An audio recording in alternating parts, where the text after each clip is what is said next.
Assalamualaikum warahmatullahi wabarakatuh, teman-teman IKM Kopi Lampung Barat. Pada presentasi kali ini saya akan menyampaikan materi tentang bagaimana konsep bisnis kopi kemasan agar teman-teman semuanya tahu di mana sih peluang dalam bisnis kopi kemasan ini, baik itu kopi bubuk ataupun dalam bentuk biji kopi sangrai. Oke, teman-teman semua, tentunya kopi memiliki tren yang terus meningkat saat ini. Peningkatan konsumen diikuti dengan banyaknya edukasi tentang kopi yang terus kampanye minum kopi terus ada di sosial media, di berita-berita, bahkan presiden dan menteri juga mengkampanyekan untuk meminum kopi lebih aktif lagi. Tren ini juga akan berdampak pada kompetitor. Kompetitor tidak hanya dari merek-merek internasional, tapi juga dari lokal, khususnya Indonesia yang memiliki merek kopi yang sudah sangat begitu banyak. Maka sebenarnya peminum kopi di Indonesia ini masih didominasi oleh peminum kopi instan. Yang pertama. Kemudian yang kedua adalah peminum kopi dari kopi bubuk. Peminum kopi yang berasal dari kopi bubuk ya, yang dia beli kopi bubuk kemudian diseduh di rumahnya, itu saat ini memiliki peringkat yang masih tetap tinggi. Kalau kita lihat dari Google Trend ya, kopi ini masih memiliki statistik yang sangat baik ya. Jadi kita memang masih cocok gitu ya untuk bertahan atau terus menjalankan bisnis kopi. Misalnya ini kita bandingkan dengan teh ya. Sebenarnya ada di mana? Maka kopi masih memiliki tingkat yang lebih tinggi. Saat ini berada di nilai 85 dan teh ini berada di bawahnya. Kalau kita perbandingkan lagi dengan susu, susu berada di atas kopi sedikit saat ini, namun memiliki tingkat yang pergerakan yang hampir sama gitu ya, kopi dan susu.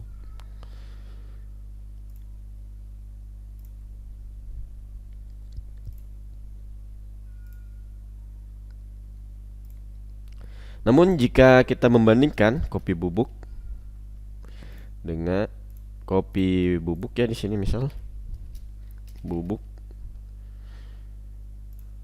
lalu kita bandingkan dengan biji kopi,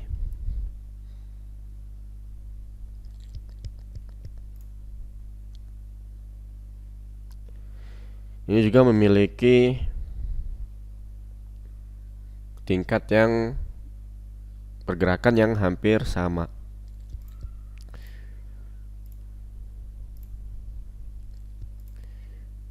Kopi bubuk ini misal kita rentangkan dalam waktu 90 hari terakhir ya. Jadi masih berada di posisi 44. Oke, jadi peminum kopi di Indonesia ini masih memiliki potensi yang sangat baik. Namun dengan itu juga beriringan dengan kompetitor yang terus meningkat. Maka sebenarnya bagaimana kita di dalam memposisikan produk kita untuk memasarkan ini sangat penting buat para IKM. Metode pemasaran kopi di online, tentunya di media sosial. Yang pertama itu masih sangat bagus sekali ya, media sosial itu di Facebook, karena peminum-peminum kopi ini tipenya orang-orang yang lebih tua ke atas gitu ya, dan mereka suka membeli kopi bubuk, apalagi kita pasarkan di Facebook Marketplace gitu. Itu juga masih memiliki potensi yang sangat bagus jika kita rutin mengenalkan produk kita di Facebook Marketplace dengan rutin posting produk-produk kita, dan harganya mungkin bisa lebih bersaing daripada yang selainnya. Itu tentunya memberikan peluang pada produk kita untuk lebih bisa terkenal. Selain Facebook, di Instagram juga jangan lupa untuk memberikan company profile tentang bisnis kita, merek kita itu yang baik, memberikan branding yang berkarakter, agar konsumen yang ingin membeli produk kita itu lebih mempercayai akan kualitas produk kita. Karena biasanya peminum kopi, ketika mereka sudah percaya, sudah cocok dengan satu brand, dengan satu merek, maka dia akan terus memilih produk atau merek tersebut ketimbang dia mencoba-coba dengan produk yang lain. Tampilan pertama ketika konsumen melihat di Instagram kita gitu, itu harusnya sudah meyakinkan konsumen. Jangan memberikan hal-hal yang negatif gitu ya, postingan-postingan foto-foto yang tidak enak gitu dilihat, maka itu harus dihindarkan. Boleh juga media sosial untuk dicoba seperti Twitter ya, boleh LinkedIn, boleh juga kita posting di sana. Ada juga Pinterest. Dan usahakan semua yang masuk ke media sosial kita arahkan ke rumah kita sendiri, misal di WhatsApp kita, untuk aktif nantinya menjaga loyalitas konsumen yang sudah masuk. Kemudian pemasaran secara e-commerce juga sangat baik. Masalahnya ketika kita memasang produk, menjual produk di e-commerce, tidak bisa kita pasang begitu saja. Jadi kita harus rutin posting di media sosialnya. Media sosialnya ini semakin aktif kita posting, semakin bagus, semakin menarik, maka e-commerce kita juga akan naik. Jadi percuma kalau kita cuma posting aja di e-commerce, misalnya di Shopee, Tokopedia, TikTok Shop, tanpa kita aktif memberikan konten yang menarik atau memancing audiens kita, membuat mereka penasaran untuk membeli. Itu semua akan percuma jika tidak dilakukan dengan konsisten. Gitu ya. Semakin konsisten di media sosial, maka e-commerce kita juga akan semakin naik. Bisa kita coba di Shopee, di Tokopedia, Lazada, dan selainnya yang kita merasa mampu. Untuk offline, jika kita memiliki modal yang cukup, bisa mendistribusikan ke supermarket, menawarkan kepada mereka melalui manajer gitu ya, manajer supermarket setempat, untuk bisa menaruh produk kita di etalase mereka. Cuma setiap supermarket ini kan memiliki ketentuan-ketentuan yang berbeda-beda. Maka ketentuan itu harus bagi kita itu mampu. Kita harus memiliki konsekuensi dari ketentuan-ketentuan kesepakatan yang diberikan oleh supermarket kepada kita. Untuk kafe juga bisa kita tawarkan jika kita tidak mengenal siapa-siapa saja yang memiliki kafe atau rekan kita tidak ada, kita bisa mencari misal di Google Map, mencari kontaknya, menghubungi kontaknya, dan menawarkan produk kita kepada kafe tersebut. Semakin luas kita memasarkan platform, baik itu online maupun offline, maka visibilitas dari produk kita juga akan mencapai target pasar yang lebih luas gitu ya. Jika satu tidak masuk, maka bisa masuk dari selainnya. Baik, untuk operasional ini tentunya sangat penting buat kita pengetahuan tentang kopi. Bagaimana memiliki kopi yang baik, tentunya harus memiliki pemasok, atau di sini khususnya adalah petani yang memang mereka memiliki edukasi kopi yang cocok dengan produk kita. Produk kopi premium, bagaimana mereka pasca panennya, penjemurannya di atas apa, tanah, para terpal atau semen. Itu harus kita tentukan ya standar operasional produk kita agar tidak berubah-ubah nantinya ke depannya. Kemudian produksi juga harus memiliki standarisasi dan higienis jika kita ingin masuk ke pasar yang lebih luas.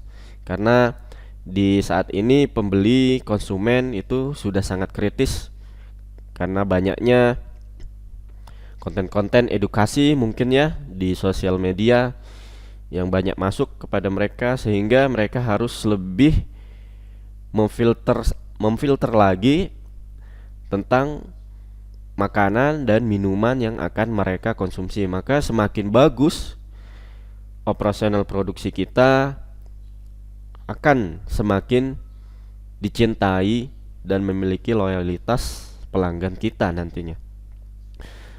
Dan pengemasan juga tentunya harus lebih menarik, lebih memiliki karakter yang beda dengan produk-produk saingan kita. Semakin menarik, semakin memiliki kelebihan, maka konsumen calon pelanggan kita bisa lebih melirik produk kita daripada produk yang selainnya, yaitu produk-produk pesaing dari produk kita. Maka ini harus kita perhatikan ya, operasional mulai dari pemasoknya, kemudian produksinya bagaimana, dan pengemasannya juga harus diperhatikan.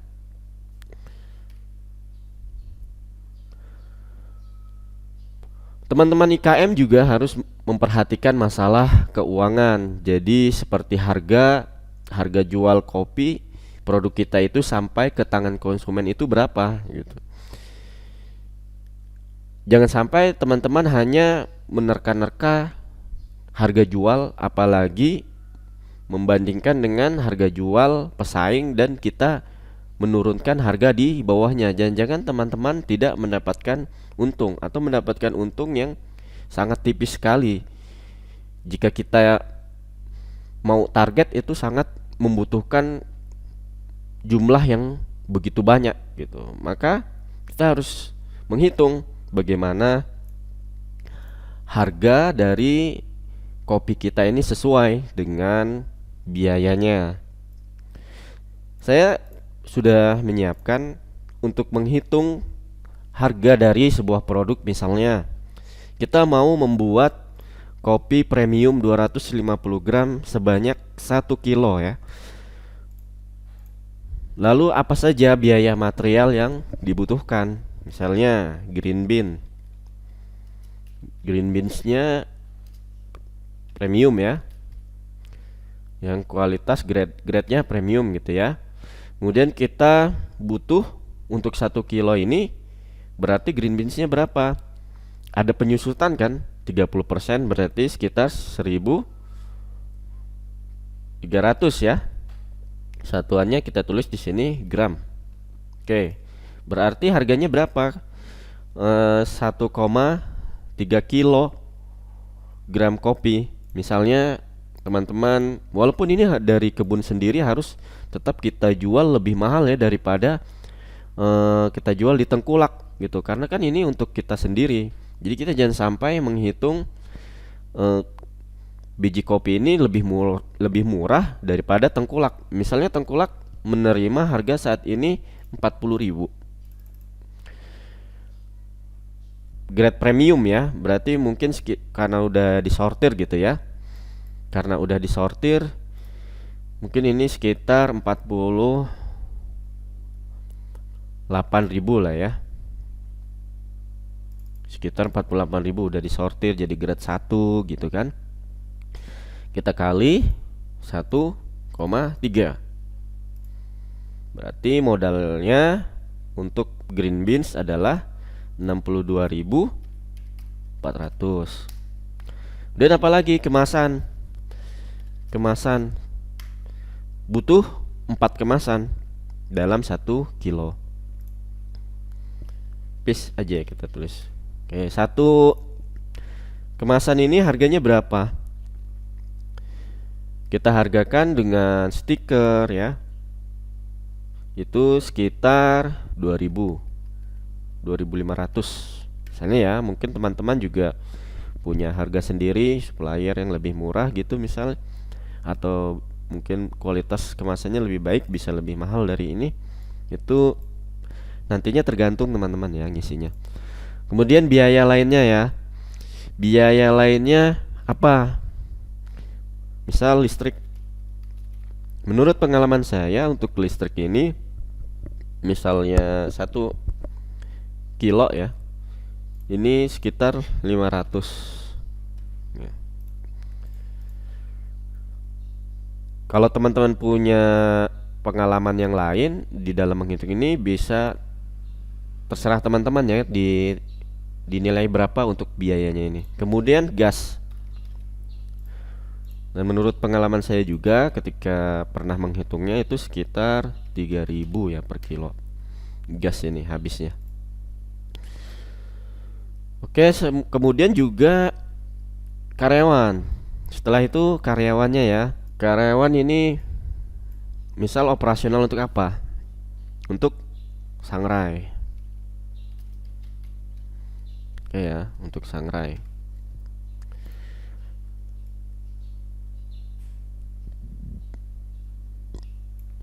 Ini kan dihitung per jam ya. Per jam. Per jam ini kalau misalnya sehari kita punya tenaga panggilan itu sekitar 150.000, berarti per jam taruhlah 20.000 ya. 20.000 produk kopi ya, kopi jadi. Taruhlah drum kita itu memiliki kapasitas 10 kilo. 10 kilo itu bisa dijalankan sejam itu 2 kali berarti ya. 2 kali. Artinya bisa dalam per jam itu 20 kilo. 20 kilo mentah ya tapi ini. Oke, kita hitung gini aja ya. Misal satu jam itu kan di sini hitungnya per menit ya. 1 jam itu kan 60 menit. Kalau kita bisa menjalankan dalam 1 jam itu 20 kilo, ini kan kita mau ngitungnya hanya sekilo. Artinya dibagi 20. Kita hitung aja di sini 3 menit ya. Karena ini belum ada penyusutan dari itu, mungkin 3 ini kita tambah 30%, jadinya berapa? Ya 9, taruhlah 4. Berarti di sini kita tulis 4 menit ya. Kita tulis 4 menit. Jadi nanti kalau teman-teman ingin menyesuaikan misalnya sebanyak 10 kilo di sini boleh. Ini saya ngitung supaya lebih mudah 1 kilo gitu. Nanti di sini sesuaikan juga gitu. Kalau per jam itu kita bisa menyelesaikan berapa kilo biji matang gitu ya. Biji matangnya, jangan yang mentahnya. Butuh orang berapa? Sangrainya misalnya 1 orang ya. Total upah, nah seginilah per kilonya.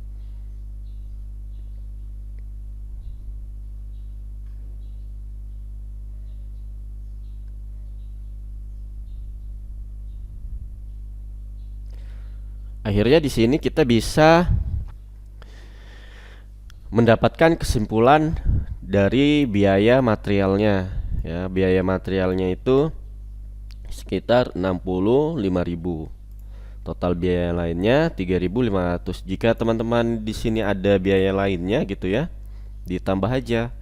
Selain listrik dan gas itu apa? Bensin misal gitu ya. Kalau misal menggunakan bahan bakar bensin. Total biaya karyawan didapatkan 1.333 atau sekitar 1.500. Dan ringkasannya, kita ingin mendapatkan profit berapa persen ya. Kalau produksi memang selayaknya itu di atas 80% ya. Karena distributor, reseller itu mendapatkan profit 30% tanpa melakukan produksi. Maka seorang produsen mestinya dia mendapatkan profit yang lebih gitu. Taruhlah di sini nggak usah 90% ya, kita tulis 80% aja gitu ya. Karena nanti juga kita harus siap-siap. Ini harga jual produk sampai ke konsumen ya. Kita harus siap-siap ketika ada pasukan reseller yang ingin menjualkan produk kita. Tentunya kita harus memberikan keuntungan dong kepada mereka gitu ya. Harus di bawah harga jual produk ini. Karena reseller juga sangat membantu keberlangsungan dari produk kita agar lebih banyak terdistribusi, lebih banyak potensi juga dalam penjualan. Maka ditemukan dalam 1 kilo kopi premium 250 gram dibutuhkan ditemukan harga yang paling cocok adalah 125.850 atau sekitar 130.000 jika teman-teman ingin membulatkan dengan profit margin sekitar 57.000 per kilo. Maka di sini teman-teman harus punya target bulanan tentunya. Berapa sih target omsetnya yang ingin teman-teman dapatkan gitu ya. Misalnya teman-teman ingin mendapatkan target omset 10 juta atau 100 juta per bulan ya. Maka harus menjual sebanyak 795 piece ya dalam per bulan. Tinggal teman-teman hitung aja berapa nanti kilonya itu jadinya ya. Dan juga profit juga, misalnya teman-teman punya kebutuhan profit ini keuntungannya setelah omset itu per bulan ingin berapa. Teman-teman ingin punya penghasilan per bulan 30 juta, maka harus menjual sebanyak 522 piece per bulan gitu ya teman-teman ya. Harus punya target penjualan, jadi jangan mengalir gitu aja gitu. Jadi nantinya nggak ada gregetnya ya buat usaha kita, akhirnya kita stuck di situ-situ aja. Sudah biarin, namanya rezeki nanti juga datang. Iya memang datang, tapi kan kita juga mesti jalan ya kan, nggak tidur aja gitu. Oke, ini menghitung harga dari produk kita ya. Nanti saya sharing di grup untuk file perhitungan ini biar teman-teman bisa mengisi. Jangan lupa untuk memberikan hasilnya nanti ya di grup, bisa difotokan atau dikirim file setelah editnya. Peluang pasar tentunya lokal tadi sudah kita riset memiliki peluang pasar yang masih sangat bagus, masih tinggi nilainya untuk saat ini. Dan memang banyak konten-konten saat ini mengkampanyekan minum kopi atau makanan minuman yang lebih baik. Makanya jika kita memiliki produk organik, tentu ini memiliki potensi yang memiliki daya saing yang lebih gitu ya daripada kopi-kopi selainnya. Tapi tentunya kita nggak bisa berkata kopi kita organik begitu saja tanpa ada sertifikasi yang tertampil. Kemudian pasar global juga memiliki konsumsi yang tinggi, bisa kita pasarkan. Kita mungkin bisa lihat di Trade Map misalnya ya, trademap.org gitu kan, dimana peminum kopi yang bisa kita impor gitu ya. Misalnya ini roasted coffee di Cina ya.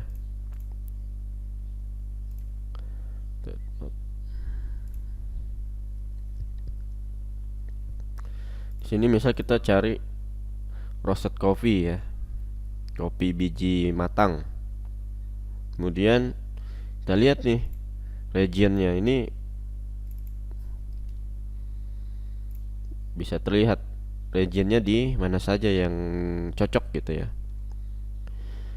Tapi setiap negara memiliki regulasi yang berbeda-beda, itu harus kita pahami. Mana yang bisa kita sesuai dan kita bisa mampu untuk masuk, di situ bisa kita pasarkan. Misalnya di sini Cina, Rusia, Kanada, Brazil. Gitu ya. Kopi juga di negara-negara di luar Indonesia membutuhkan kopi yang siap konsumsi juga, bukan hanya green bean.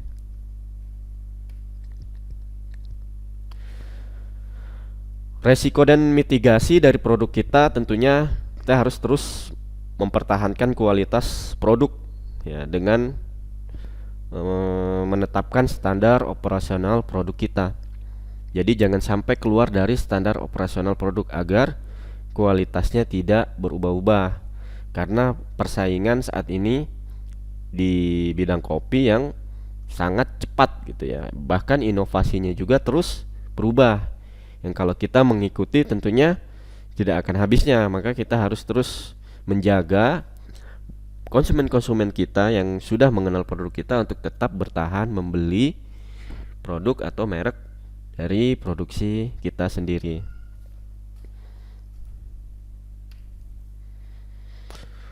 Oke teman-teman, IKM juga harus memiliki visi dan misi ya di dalam berbisnisnya, agar nantinya punya target-target atau prinsip di dalam marketingnya gitu. Tidak keluar dari visi dan misinya. Biasanya visi dan misi produsen kopi bubuk, penjual kopi biji ya, memiliki visi untuk menyedia kopi berkualitas dengan misi menyediakan pengalaman kopi yang unik dan memenuhi kebutuhan pelanggan. Visinya menjadi penyedia kopi berkualitas dan misinya menyediakan pengalaman kopi yang unik dan memenuhi kebutuhan pelanggan ya. Ini harus teman-teman miliki. Sebelum mengakhiri presentasi kali ini, teman-teman diharapkan bisa mengisi ringkasan bisnisnya ya, agar punya konsep bisnis yang lebih jelas nantinya. Ketika teman-teman memiliki permasalahan, maka akan kembali pada ringkasan bisnis teman-teman. Begitu juga kita teman-teman memiliki rasa jenuh gitu ya di dalam menjalankan bisnis, maka teman-teman bisa kembali lagi kepada catatan-catatan ringkasan bisnis teman-teman sendiri. Jadi yang pertama dikasih nama bisnisnya apa ya di sini, misal kopi gurih atau kopi kahwa gitu ya. Beri tagline yang menurut teman-teman itu cocok dengan konsep produk kopinya gitu ya. Ngopi bersahabat dengan tubuh. Website, jika teman-teman punya website, bisa dengan website yang berbayar gitu ya, dengan hosting dan domain sendiri, atau pakai website-website yang modelnya itu link gitu ya, seperti Linktree. Itu bisa teman-teman masukkan juga di sini gitu ya. Sosial media yang dimiliki, Facebook apa diisi, Instagramnya apa diisi, TikToknya apa jika punya diisi. LinkedIn ini juga sangat bagus kalau teman-teman ada postingan di LinkedIn ini ya, karena LinkedIn ini secara internasional cukup kuat komunitasnya. YouTube, jika teman-teman ada channel YouTube-nya untuk mempromosikan produknya, maka di sini masukkan. Juga Twitter ya, masukkan jika ada. Kalau sekarang kan bukan Twitter ya, tapi X. Kemudian produk dan jasa. Produk dan jasa apa aja selain teman-teman itu punya produknya apa aja? Kopi arang, kopi merah, ini diisi ya sampai ke bawah apa aja. Jika ada 6 produk, diisi 6. Sampingan untuk produk kopi yang terkait gitu ya. Misalnya teman-teman ini menjual biji kopi wine gitu ya. Teman-teman di sini juga menyediakan kursus digital, mungkin gratis, tapi nggak apa. Di sini tulis saja kursusnya atau e-booknya gitu ya, digitalnya apa gitu. Teman-teman membuat e-book cara menyeduh kopi yang nikmat, atau membuat e-book kenikmatan kopi Robusta Lampung Barat yang tidak tersaingi. Misal gitu ya. Misalnya ini ditulis e-booknya apa? E-book kopi misal. Itu kan dalam bentuk digitalnya ya, atau kalau kursus apa. Jasanya juga kalau teman-teman di sini melayani maklon misalnya gitu kan, supaya lebih mendapatkan revenue system yang lebih tinggi gitu, teman-teman bisa menambahkan maklon. Ini maklon kopi jasanya gitu ya, atau konten gitu ya, konten marketing. Kalau ada pebisnis yang memesan kopi di tempat kita, itu akan kita berikan fasilitas gratis konten marketing. Boleh juga berbayar, nggak apa-apa kan gitu. Tapi masih satu kaitan ya dengan bisnis kopinya gitu. Jangan sampai di luar yang tidak ada kaitannya sama sekali. Misalnya desain interior gitu kan. Value-nya ini keuntungan yang akan didapat nantinya oleh konsumen ya. Itu apa aja yang bisa teman-teman berikan. Misalnya elegansi yang tidak terkompromi ya, memiliki bahan berkualitas tinggi, desain kemasan mengedepankan elegansi dalam semua produk, nilai pelayanan pelanggan prima. Itu teman-teman catat. Terus pelayanan pelanggan prima ya, untuk konsumen yang datang ke tempat kita itu dilayani dengan sebaik mungkin. Kemudian inovasi kopi berkelanjutan. Jadi para konsumen akan mendapatkan perlindungan kesehatan misalnya ya, karena mendapatkan inovasi kopi yang produk kopi yang memiliki inovasi yang lebih baik daripada selain sebelumnya. Kemudian kreativitas tanpa batasnya, ini misalnya teman-teman mengadakan kompetisi foto minuman kopi ya kepada konsumen. Ini juga akan memberikan value yang sangat baik gitu buat audiens atau penggemar brand kita. SWOT analisis ini juga teman-teman isi ya, kelebihan dari yang teman-teman miliki itu apa aja. Misalnya kopinya dari kebun kopi sendiri, pelayanan yang responsif gitu, teman-teman bisa langsung menjawab ketika ada buyer yang datang. Kelemahannya apa aja? Misal teman-teman memiliki produk atau biaya yang masih tinggi gitu sehingga harganya nggak bisa kompetitif, maka ini tulis saja. Kemudian belum memiliki alat sealer alufoil misalnya, dan yang lain-lainnya setelah ini bisa teman-teman tulis ya. Misalnya tidak memiliki pendingin biji kopi, apa saja di sini kelemahan yang dari diri teman-teman sendiri ditulis.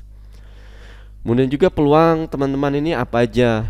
Tadi kan sudah disampaikan ya di dalam presentasi. Peluang di dalam bisnis kopi itu mungkin bisa kita tulis juga di sini ya. Dan kesimpulannya dari usaha teman-teman itu apa aja kira-kira yang perlu diperbaiki dan perlu ditingkatkan. Ya, di sini ditulis nanti kesimpulannya. Misalnya fluktuasi tren ngopi yang berubah harus terus menyesuaikan dengan inovasinya.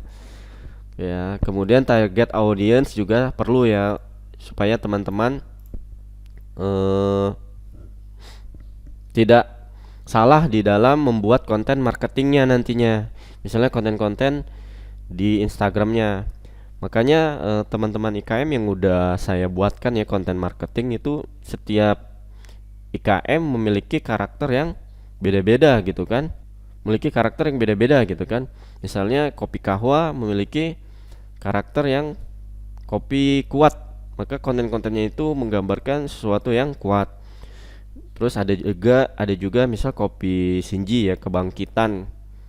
Kalau kita lihat di sini misal ya di Instagram, coba kita lihat.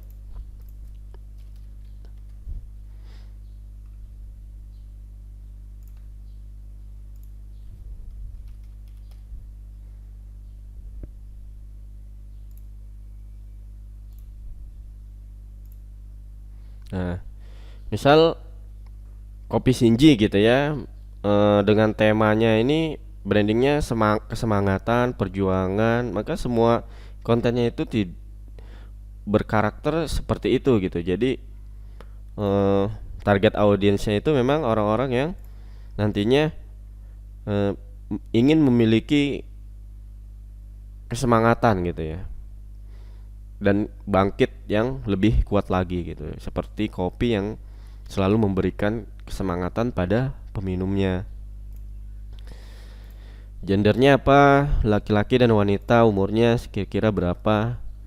Tulis saja sini, bebas teman-teman. Lokasinya kira-kira orang-orang yang suka kopi itu di mana? Tadi kita udah lihat ya, misalnya di sini ya, di Google Trend ini kita tulis kopi itu, yang tren itu daerah mana aja ya?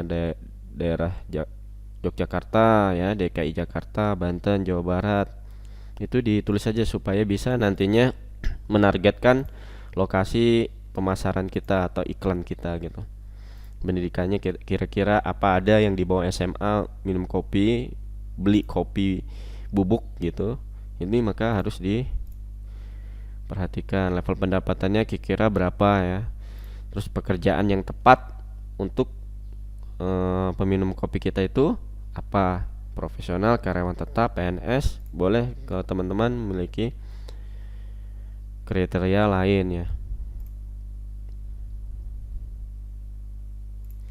Terus juga apa sih yang mereka lakukan ketika mereka sedang bersantai, mencari barang unik di marketplace gitu. Misal orang yang suka rekreasi alam gitu, orang-orang yang rekreasi alam suka ngopi ya, bawa kopi supaya lebih kuat.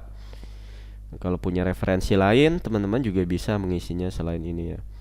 Kemudian brand apa yang mereka favoritkan kira-kira, misalnya Torabika, Kapal Api itu ya, Top Coffee atau selainnya. Apa hal yang paling tidak disukai? Misalnya rasa manis yang berlebihan, kecapean kerja, letih lesu gitu ya buat mereka. Karena nanti apa, ini bisa buat bahan marketing kita nantinya. Nah, kompetitornya juga harus kita tulis. Kita harus terus mencek, meriset kopi-kopi apa aja yang bisa menjadi kompetitor kita. Karena nanti pastinya ada kelemahan dari sisi mereka yang kita bisa masuk gitu kan. Dari produknya apa, menyediakan beragam kopi. Ini misalnya Oten Kopi gitu ya, menyediakan beragam kopi dengan kekasaran pilihan. Apakah kita udah bisa nih menyediakan beragam kopi dengan kekasaran bubuk yang mereka inginkan gitu. Ada halus, ada coarse, ada fine coarse gitu, ada espresso gitu kan. Terus tampilannya dia tuh bagaimana, simple dan elegan atau biasa aja gitu kan. Terus kualitas bahan produknya apa, memakai grade 1 specialty atau apa bahan produknya. Packagingnya apa, mereka memakai paper, misalnya paper alufoil ditambah stiker. Ini kita tulis. Jangkauan mereka ketika berjualan tuh wilayahnya mana saja, nasional atau sampai internasional. Kemudian web store-nya apa ya, supaya kita bisa ngingat nantinya kita bisa klik lagi ya di web store-nya itu isinya apa aja. Dan kedua, nanti ketiga, kalau teman-teman mencari, 4 itu terus ya bisa cari di Instagram atau di Google gitu. Ini marketplace semua ya. Tapi nggak apa-apa, kita bisa ngelihat di marketplace gitu kan, karena untuk referensi kita gitu. Nah, ini kita lihat aja, kita catat yang kira-kira kita cocok gitu di kelasnya. Misal Els Kopi, misal Robusta, Pelampung Robusta Els Kopi, kita kan sama nih, alufoil, bubuk gitu kan jualnya. Maka ini mungkin bisa jadi kompetitor kita kedua gitu. Kita tulis bahannya apa aja ya, harganya berapa, itu nanti kita lengkapi ya di sini ya, komputer analisisnya.